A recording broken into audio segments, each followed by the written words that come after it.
This is a 20-second question from the Digital SAT Test 1 Module 2 is from the Bluebook app, the harder set of math questions. Number 22 reads, triangle LMN and RST, angles L and R each have a measure of 60 degrees. I have that here, here. LN equals 10, I have that here. RT equals 30, I have that here. Which additional piece of information is sufficient to prove angles LMN is similar to angle RST? We're going to go right to the correct answer since it's a 1-minute video.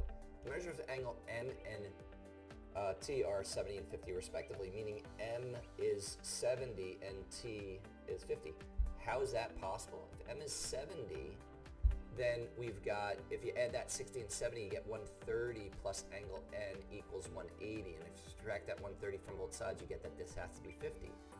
And if angle T is 50, then you've got 130 minus 180, which case that's got to be 50. And all the corresponding angles are equal. It's definitely similar.